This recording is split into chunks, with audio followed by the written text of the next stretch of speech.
समर्थ. लवकरच गुरुचरित्र पारायणाला सुरुवात होणार आहे, म्हणून आपण गुरुचरित्र पारायणात काय खावे त्याचे सगळे नियम आपण बघूया. कांदा लसूण खाऊ नये, कुठल्याही पदार्थात कांदा लसूण अजिबात वापरू नये. तसेच सर्व प्रकारच्या हिरव्या भाज्या चालतील.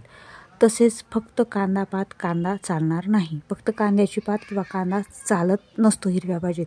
तसेच बिना कांदा लसूणच्या भाज्या बनवा. तसेच मेथी, पालक, भेंडी, गिलके, दोडके, कोथिंबीर, पुदिना, काकडी, शेवगा, फणस, हिरवी मिरची, ढोबळी मिरची या सगळ्या भाज्या आपण खाऊ शकतो.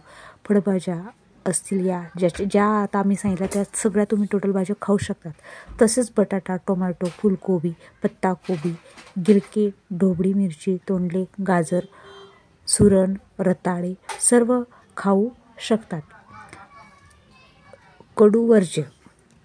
तसेच दूध, दही, ताक, कढी खाऊ शकतात. म्हणजे फक्त आपल्याला कांद्याची पातच आपल्याला पालन करायचे आहे. तसेच पारायणासाठी उपवास करण्यासाठी गरज नाही. जर सोमवार मंगळवारचा उपवास असेल तर शिंगाडा, पीठ बटाटा, रताळे, साबुदाणा, राजगिरा खाऊ शकतात. हे सगळे पदार्थ तुमचा जर उपवास आलाच त्या वेळात 7 दिवसात तर तुम्ही हे सगळे पदार्थ त्या दिवशी खाऊ शकतात. तसेच डाळीमध्ये फक्त मुगाची डाळ खायची. आता काही म्हणतात की डाळीमध्ये कुठली डाळ खायची, फक्त मुगाचीच डाळ चालणार आहे, इतर दुसरी कुठली डाळ चालणार नाही आहे. आता पाहू कसे खावे.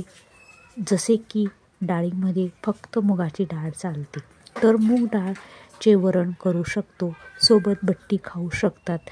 मूग डाळ वरण बट्टी किंवा पोळी किंवा मूग डाळ वरण आपण चकोल्या, कोणी चिखले म्हणते, ते आपण कापून टाकू शकतो गव्हाच्या पिठाच्या वरणामध्ये खाऊन शकतात. किंवा मूग डाळची भाजी किंवा कांदा लसूणची किंवा मूग डाळची तळलेली भाजी, बिना कांदा लसूणची आपण मूग डाळची भाजीसुद्धा आपण करू शकतो.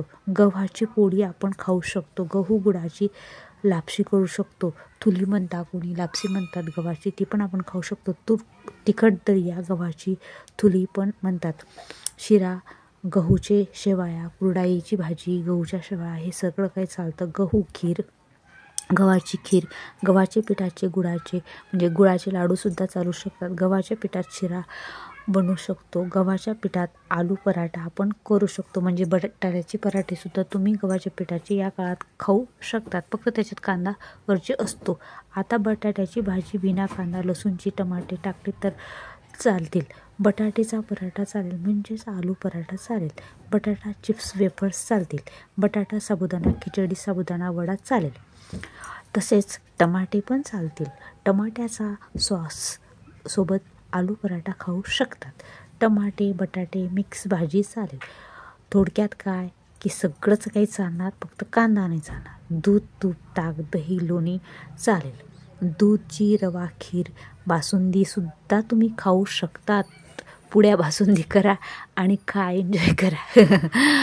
दिवाळी मनवा. दूधचे पनीरसुद्धा तुम्ही खाऊ शकता. तसेच पेढे मिठाईसुद्धा. दूधसोबत गहूच्या शेवाळ्या खाऊ शकतात. जसं आपण शेवाळा शिजवतो ते दुधाबरोबरसुद्धा तुम्ही खाऊ शकतात. ताक चालेल किंवा तुम्ही कढीसुद्धा ताकाची करू शकतात. दही खाऊ शकतात. पोळीसोबत पराठ्यासोबत तुम्ही श्रीखंड अगदी मागवलं, पुऱ्या, श्रीखंड, आम्रखंड, तरी तुम्ही पापड्या